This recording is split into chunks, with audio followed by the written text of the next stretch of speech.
nik ere eskerrak eman nahi dizkiot Euskaltzaindiari eta Aureliari eta Olgari baita ere gonbidapenagatik eta halako bilkura interesgarria antolatzeagatik. Eskerra baita ere interpretei egiten nahi dian lanagatik eta baita ere zue denoi, arratsaldeko 6 iritsi dira eta oraindik hemen egoteagatik baita ere. Orduan, bueno, helduko diot nire gaiari, bai. Atxaga eta itzulpena izango ditut mintzagai eta heterolinguismoa aztertuko dut Soinujalaren semea eleberrian.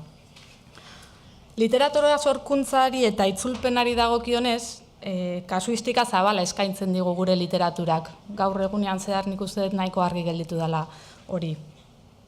Atxagaren kasuan ere itzulpena ezinbestekoa da, bere nazioarteko zabalkundeari dagokionez. Hizkuntza gutxituetatik erdaretako bidean, ohiko bihurtze dira beste hainbat literatur sistemen trukean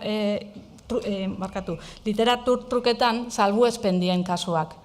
Kasu hontan, euskeratik gaztelaniarako norabide hortan autoitzulpena genuke fenomeno horietako bat.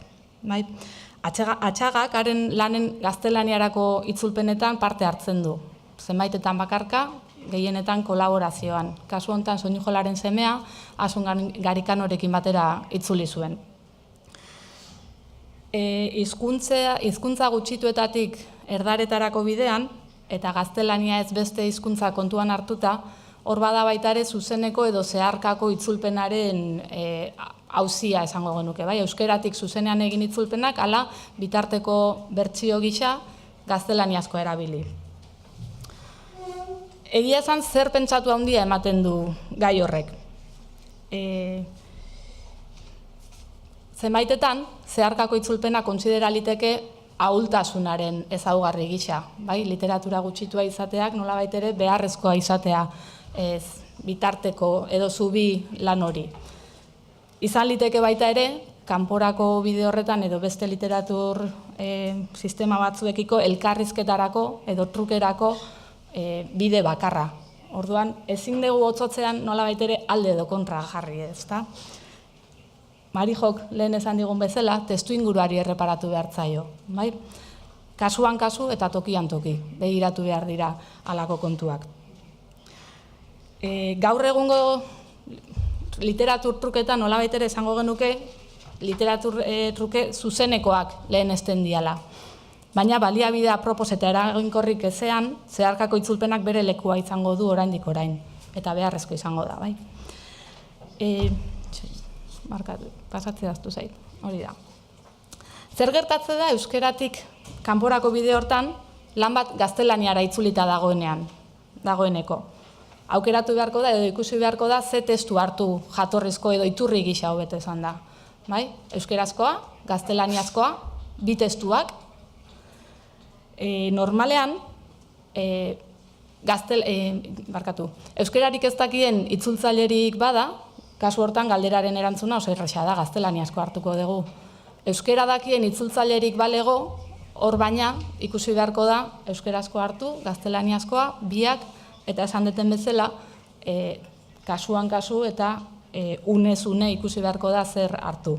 Esango genuke otzotzean erantzuna bai edo ez esatea ezinezkoa zaigula. Zer gertatzen da autoitzuliriko testuen kasuan? Zer da proposagoa? Jatorrizko testua itzultzea, autoreak lehenengo argitaratu zuen ura, ala gaztelaniazko testua, hau da, ondotik argitaratu duena, azkena sinatu duen bertsioa nola baitere. Esandakoa, ezin dut erantzun garbirik eman eta hortarako ekarri dut gaurko azterketa. Soinujalaren semearen itzulpenak aztertuko ditugu, ikusiko ditugu hainbat adibide, zer gertatzen den, eta, bueno, ez dut esango bide bat edo bestea hautatzeko biderik gomendatuko denukenik, inolaz ere eztan ere asmoa hori, baina bai, bueno, ikusi zer gertatzen den, eta horrekin hausnarketa bultzatu baita ere. Azterketa egiteko heterolinguismoa izango dut kontuan. Heterolinguismoa, Grutmanen terminologia hartuko dut hortarako, nolabait izango genuke testua baten barruan, hizkuntza nagusi bat egotea, eta beste hainbat hizkuntzaren presentzia egotea. Kasu hontan, Soinujolaren semea aztertuko dut, baina aurreko lan batean begiratu nun atxagaren hainbat lan. Hemen 12ko zerrenda bat dago, tesian hartu nuen korpusa oinarri hartuta, eta ikuste dugu 12 lan horien artean 9 heterolingueak dirala. Hau da, euskeraz aparte, badiala beste hainbat hizkuntzaren presentziak. Bai?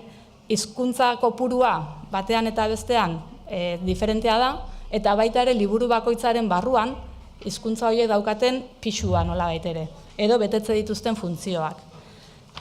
Gaztelania da, Atxagaren testuetan gehien ageridan bigarren mailako hizkuntza, eta frantsesa, ingelesa, italiera edo latina ere sarritan aipatze dira. L3 eta L1 Corrius eta Zabalbeazkoaren terminologia erabiliz baliatuko ditut, L3 deituko diot bigarren mailako hizkuntzeri. L3 gehien ageri dian testuak izango genituzke Obabakoak, Zeru horiek, Soinujolaren semea, beste batzutan kopurutan txikiagoa izanagatik ere, bi leterren kasuan nahiko nabarmena da ingelesaren pisua baita ere. Soinujolaren semea zalantzari gabe kasu interesgarrienen artean kokatzen da, eta horixe izango dugu gaur aztergai. Orduan, hartuko dituten testuak izango dira euskerazkoaz gain, gaztelaniazkoa, eta adibideak erakutziko ditu baita ere katalanezko, galegozko, alemanezko, frantsesezko, italierazko eta ingelesezko testuetan. Ikusteko baita ere, itzultzaileek ze bide hartu duten. Komendatu nahi duen baita ere, antzeslana eta filma ere baditugula. Eta horietan ere heterolinguismoa aztertzeko oso interesgarria dela, baina gaurkoan literatur lanei bersterik ez diet helduko. Orduan, Soinujolaren semera joan da, L1 edo hizkuntza nagusia euskera dugu, bai? Eta L3 testuan identifikatutakoak dira gaztelania, ingelesa, frantsesa, italiera eta latina, eta baita ere hainbat euskalki, bai? Eta euskalkiak ere L3 gisa tratatzea iruditzen zait nahiko garrantzitsua dela. Hau da, diskursoko hizkuntza nagusiaren aldaera gisa, bai? Hori da.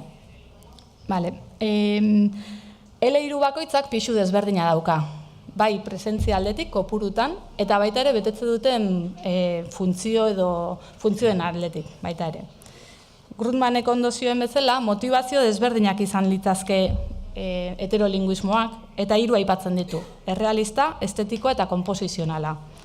Lehenengo biak motivazio askeak dira, eta ez diote eragiten historiaren muinari. 3. aldiz, konposizionala, egituraketari loturik dago. Orduan, Soinujolaren semearen kasuan esango nuke euskerak, gaztelaniak eta ingelesak bai betetze dutela nolabaiteko motivazio konposizional hori. Eta gainerakoek beste hainbat funtzio betetze dituztela, baina ez nolabait ere egiturari loturiko hori. Hainbat funtzio identifikatu ditut, hemen zerrenda bat ikuste dugu, eta jarraian adibideen bitartez saiatuko naiz horiek azaltzen. Denak ez ditugu ikusiko noski. Justifikazio konposizionalari dagokionez, pantailan daukagun aipu honetan, ez da L3-rik agertzen, ez da bigarren mailako hizkuntzarik agertzen, baina bai, hizkuntzen buruzko hausnarketa bat egiten da. Eta hizkuntzei buruzko hausnarketan ikuste novela honetan badala nolabaiteko oinarrizko hori da, zeharlerro bat, eskerrik asko Lurdez. Eta irakurriko dut beltzez agertzean, beltzez, letra lodiz agertze zaigun zati hori bai. Merian protagonistaren alarguna eta David protagonistaren lagun mina, Joseba, hilerrian daude, eta hala esate dio Josebak Meriani. Pentsa ezazu zure hizkuntza 500 milioik edo gehiago hitz egiten dutela. Gurea berriz, ez da milioi batek ere. Ez da gauza bera, zuk zure abandonatuz gero, ez litzateke ezer gertatuko. Guk gurearekin gauza bera eginez gero berriz, ahuldu egingo genuke. Beste pitxin bat bultzatuko genuke desagerpenerantz. Nolabaiteko hausnarketa honek, kasu honetan hizkuntza nagusiari buruzko hausnarketa jarriko genuke kontraposizioan bigarren mailako hizkuntza horiekin, testuan agertzen dienekin edo. Nolabaiteko honen bitartez erakuste zaigu bai protagonistak zergatik nahi duen euskeraz idatzi, baina eta horrekin batera esango genuke autoreak ere zergatik idazten ote duen euskeraz hainbat eta hainbat aldiz erantzun behar izan duen galdera, hor testuan kokatzen zaigu. Hizkuntzei loturiko hausnarketa oso presente dago, novela guztian zehar. Eta, Obabako euskalkia, Gipuzkeratik gertu egin nukena, euskera batua eta gaztelania txertatuz pertsonaien arteko komunikazioan erakusten zaigu, eta baita ere denboraren igarotzeak eta gizarte mailako aldaketek evoluzio linguistiko bat edo erakusten digute. Eta hemen adibidez aipatu zaizkigu hainbat hitz, espuru, gezeta, domentxa, inguma, txoleta, mitxirrika, elurraren matazak bezala ari dira hitzaiek erorika, urtu egiten ziren denboraren zoru berria aukitzean. Nolabait ere denbora igarotzean hizkuntza bera ere evoluzionatuz doa eta nolabait ere hor bada hausnarketa handi bat nobelan zehar. Denbora horren igarotzearen beste adibide bat ekarri dut hemen, kasu honetan protagonista estatu batuetan dago, 80. hamarkadan eta oroitzen ari da 70. hamarkadan militante garaietan eta erakunde armatuan zebilenean eta orduan aipatzen du frentista, desnazionalizatu, imperialista, denborak egiten duen minaren berri izateko ez zaio arrosari edo txakurrarrenari bakarri begiratu behar zaio hitzen diztirari ere. Nolabaiteko, hausnarketa hor dago, evoluzioa erakusten zaigu. Hortaz aparte, L3 edo bigarren mailako hizkuntzen presentzia hori lotzen da baita ere pertsonaien karakterizazioarekin. Adibidez, hemen pantailan daukagu Lubix pertsonaiaren deskribapena eta itxura fisikoari eta beste hainbat ezaugarriri dagozkion kontuak esateaz aparte aipatzen zaigu nola hitz egiten zuen. Zuka hitz egiten zuen. Zuka, tratamentua euskeraz, horrek adierazte digu pertsonaia horri buruzko ñabardura bat gehiago. Tratamentu hori bera edo tratamentu horren baliokide zehatzik ez daukagunez gaztelaniazkoan pausadamente jarri du, beste bide batetik jo da. Kasu honetan, ez dut aipatu, baina itzulpenak aztertzen ari geanak, zeharka eginakoak izan dira denak, orduan gainerako hizkuntzetan ere gaztelaniazkotik gertuago somatuko ditugu testuak.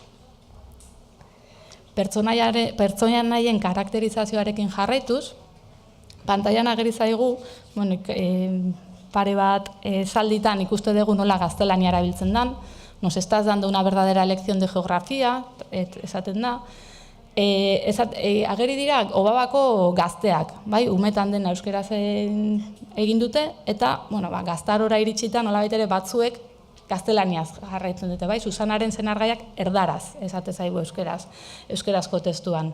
Eta Susanak berak ere gaztelaniaz hitz egin zuen, aipatzen zaigu gero. Horrek nolabait ere erakuste digu pertsonaia horren karakterizazioan evoluzio bat izaten ari zaigula.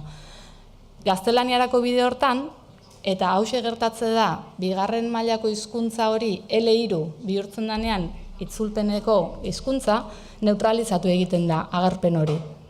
Neutralizatzen da, hau da, bere hortan eramate zaigu lehenengo esaldia, nos estás dando una verdadera lección de geografía, baina nolabait ere horrek haustura hori erakuste zaiguna euskerazko testuan gaztelaniaz desagertu egiten da. Hortaz aparte, nabarmendu nahi nun baita ere, ezabatu dela erdaraz edo gaztelaniaz hitzak ere. Hau da, ez da bakarrik lausotzen presentzia hitz zuzenez dagokiena, baizik eta baita ere erdaraz egite hori, edo hizkuntza aldaketa bera, ez da nabarmentzen. Karakterizazioarekin jarraituz, beste pertsonaia bat ekarri dut kasu honetan Berlino, ez dakit gogoratuko dezuen eleberria irakurrita dezuenok, Francoren erregimenaren jarraitzaile sutsua da, eta nobelan ikus liteke 60. hamarkadan mundu guztiarekin gaztelaniaz egiten duela. Orduan, kuriosoa da, novela aurreratu ala, ikuste da anaiak berari gerra zibil garaian idatzitako gutun bat euskeraz. Eta horrek esan nahi du garai hartan, gerra zibil garaian, familiako komunikazio hizkuntza euskara zutela. Eta hor nolabait ere ñabardura bat gehitzen zaio pertsonaia horri, ezta? Hau egia esan, itzulpenetara igarotzean desagertu egite zaigu baita ere efektu hori lortze zaiguna, efektu errealista hori. Beste hainbat funtzio, L3 diferentek agertzen dutela, kastelantan gaztelaniaren kasuan diglosia erakustea da, Euskal Herrian une ezberdinetan egon liteken diglosia. Eta hainbat hitz esamolde bildu ditut boxeoarekin lotutakoak, hezkuntzari lotutakoak, lan munduarekin edo egunerokotasuneko hizkeran erabiltze ditugun esamoldeekin, bai? Diglosia erakustea bada baita ere, efektu errealista bilatzeko bide bat. Efektu errealistaren beste adibide bat, poliziarekin galdeketa batean dago komisarian, pertsonaietako bat, militantea erakunde armatuan, eta hemen esaldiak gaztelaniaz gehituz, galdera zuzenak egin dituenak poliziak berak, quién está ahora a cargo del comité de cárceles, quién coordina las huelgas de hambre, eta halakoak gehituta nolabaiteko efektu errealista hori askoz ere indartsuagoa zaigu. Testuingurua edo ambientazioa erakusteko ere erabiltzen da, eta bai Euskal Herriko egoeraren barruan, baina baita ere Kalifornian langile mexikarrekin edo Frantzia hegoaldean langile andaluziarrekin. L3 gisa ingelesak ere esan deten bezala nahiko presentzia nabarmena dauka. Batez ere erakuste zaigu 80. hamarkadan protagonista Estatu Batuetan bizi denean eta bere familia berriarekin daukan egoera hori erakusteko, edo baita ere 60. hamarkadako Euskal Herrian nolabait ere batzeto zen moda berriekin abestiak eta halakoak erakuste zaizkigu ingelesez. Zango dut, motivazio konposizionala izateaz aparte, ez da gaztelaniak daukan presentziaren parekoa. Nolabait ere euskarazko irakurleari gaztelania askoz ere gertukoagoa zaio, funtzio askoz ere zabalagoak eskaintze zaizkio gaztelaniari eta ingelesa mugatuagoa da. Eta are mugatuagoak esango genuke gainerako L3 horiek, frantsesa, italiera, latina edo euskalkiak berak. Euskalkien kasuan, esan duten bezala, L3 gisa tratatze dira, eta horrek adibidez erakuste zaigu letra etzana emate zaiola, euskalkia agertzen den zenbait kasutan. Ire bilan itxabilen, eta idazkera ere ez da batuari dagokiona.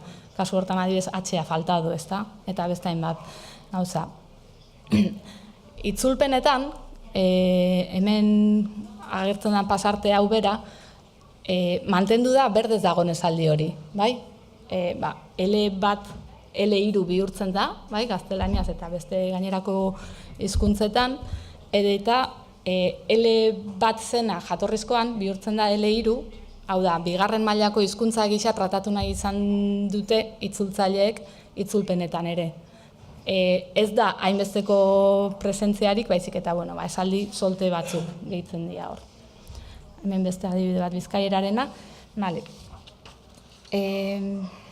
Orduan, heterolinguismoa erakusteko estrategiak, bai? Lehen Marijok aipatu du, Arkaitzkan horren azken eleberrian, oinoarrak txertatu ditula, ez da? Itzulpena, euskerazko esaldia utzi testuan eta oinoarrean itzulpena gehitu.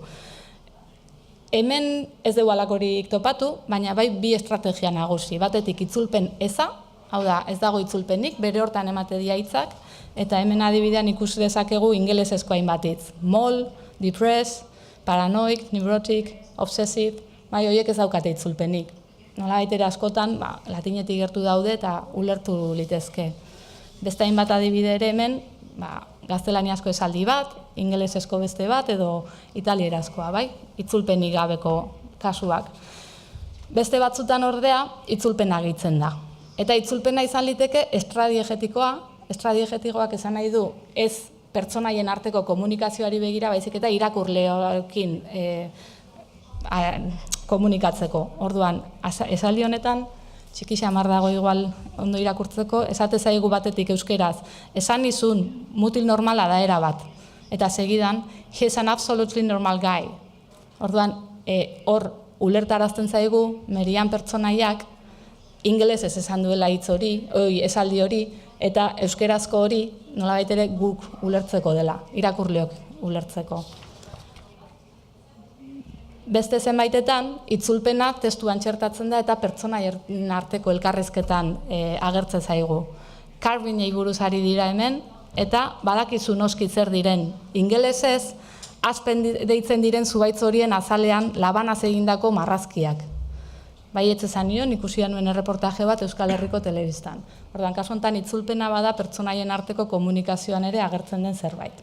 Adibide honetan beste kontu interesgarri bat ere badago, eta da, azken atalean, ikusi nuen erreportaje bat Euskal Herriko telebistan. Gaztelaniazkoan honela dio, efectivamente los conocía, los había visto en un reportaje que la televisión vasca había emitido sobre los americanoak, los vascos de América. Eta hemen, esaten un konpensazio hori nolabait ere gertatze da, ezta? Euskerazko hitza txertatu da, jatorrizkoan ez zegona, bizibilizatzeko, bai? Hau da, hizkuntza nagusi bihurtzetik, hizkuntza bigarren mailako bihurtzera pasako delako itzulpenetan.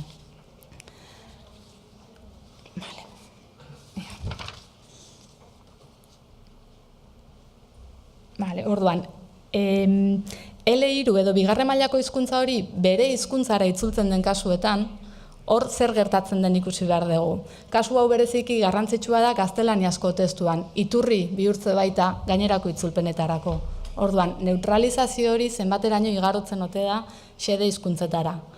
Hemengo adibide honetan ikus dezakegu bi esaldi bat eta bere aldaera agertze zaigu testuan, eta ikuste dugu gaztelaniatik eginiko itzulpenetan katalanez, frantsesez eta ingelesez gaztelaniazko atal hori mantendu zaigula, galegoz eta italieraz berriz itzuli egin da behaien hizkuntzetara, azkenengoan adibidez Fareak Atzotikon Garzia, eta alemanezkoak berriz zer egin du, ezabatu du ezamoldea bera, eta birformulantu egin digu.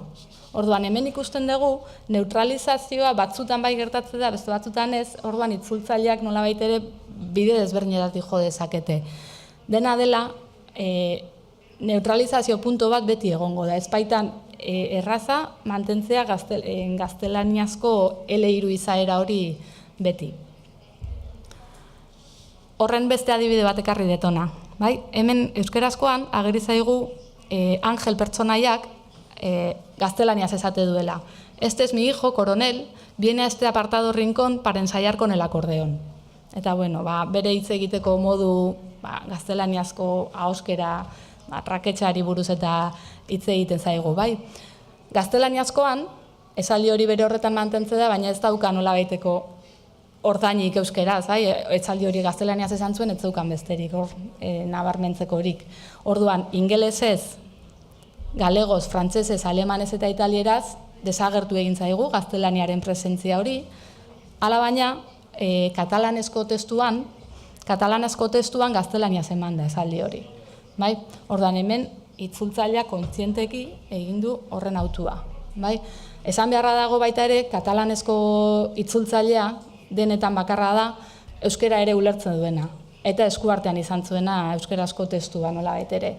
Orduan, bi testuetatik abiatuta egin du itzulpena kasu hontan. Orduan, eskerrik asko, halako erabakiak hartzeko ere bazeukan bidea nolabait ere.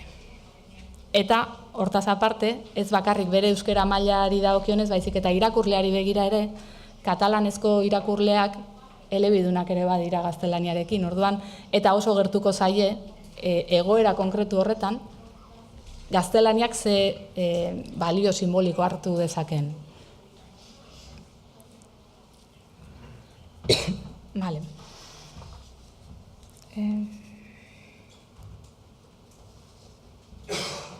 Kasu honetan, heterolingusmoa, aurretik aipatu dut baita ere, L bat nolabait ere L3 bihurtzen dela xede hizkuntzetan, bigarren mailako hizkuntza bihurtze zaigu euskera. Orduan, hemen badago horietako adibide bat, jatorrizkoan aipatzen da ik baino hobeto, eta ik baino hobeto hori pertsonaia gazte batek helduago bati esaten dio, eta hor errespetu falta bat somatzen da hori nola eman. Jarri da baita ere konpentsatzeko edo tratamenduaren bitartez baino beste hitz bat erabilita, viejo hitza erabilita agertu zaigu. Orduan, euskerazko atal hori ere moldatuta dago, baina nolabait ere esaldia bere hortan eman zaigu. Orduan, batzutan azalpenak gehitu behar dira edo moldatu egin behar da L bat hori, euskerazko atal hori. Honako adibide honetan, pertsonaia japoniar bat dago, eta honela dio, el pájaro de Osaka vuelve siempre a Osaka. Horren atzean, euskal irakurleak ez du beharrik ere ezamolde, esaera zahar bat dago horren atzean. Orduan, hori irakurrita gu badakigu, horiko xoriak horira nahi, hori dala horratzean dagona. Orduan, itzulpenetan nabarmendu da eta gehitu egin da esamolde hori euskerazkoa zein dan. eta hola, bizibilitatea ematen zaio baita ere. Eta aipatu nahi nun azken kontu bat da baita ere, euskalkien presentzia itzulpenetan ere mantentzen saiatu dela Atxaga. Orduan, hemengo adibide honetan, Bizkaiera agertu zaigu, artistak zarete, artistak zarie, aipatzen da momentu batean, eta Eurixalez barriro esan da. Eta hori ere hor dago. Euskal irakurleak hori irakurrita badaki non kokatu, ze testu ingurutan kokatu esaldi hori edo hitzoiek. Xede irakurleak berdin ikusiko du hori edo euskera batuan idatzitako beste zerbait. Ordu nolabaiteko presentzia badago euskalkiena xede hizkuntzetan, baina horren esanahia edo horren funtzioa aldatu egite zaigu noski, eta neutralizatu modu batea edo bestera. Hortan ez naiz hartuko, orduan ondorio batzuk ematen saiatuko naiz. Laburbilduz esan genezake L3 edo bigarren mailako hizkuntzen presentzia hori hitz solteak, esamoldeak, esaldiak erabilita agertze zaigula soinu jolaren semean, ez dagola bigarren hizkuntzetan emandako pasarte osorik edo, nolabait ere. Oro har esan dezakegu testu guztiak dira heterolingueak, eta hemen nabarmendu nahi izan dut denetan mantendu dean aldaera hoiedanak, bai? Nolabaiteko neutralizazioa egon badago, bai? L3, L2 bihurtzen denean, hau da, jatorrizkoan, euskerazkoan, gaztelaniazko esamoldeak, gaztelaniazko testura itzultzean, hor nolabaiteko neutralizazioa topatu dugu. Eta hori ez da bakarrik gaztelaniazkoan gertatzen, baita ere gertatzen zaigu ingelesezkoan, italierazkoan eta frantsesezkoan kasu honetan. Bakoitza bere mailan, noski. Jatorrizkoan hizkuntza nagusi zena, euskara, L3 gisa edo bigarren mailako hizkuntza gisa pasada itzulpenetara. Eta horretan ardura izan dute itzultzaileek. Orduan hor bada nolabaiteko konpentsazioa edo itzulpen sortzailea. Amerikanoak horren kasuan ikusi deun bezala edo horirena esplizitatzean edo. Hori da.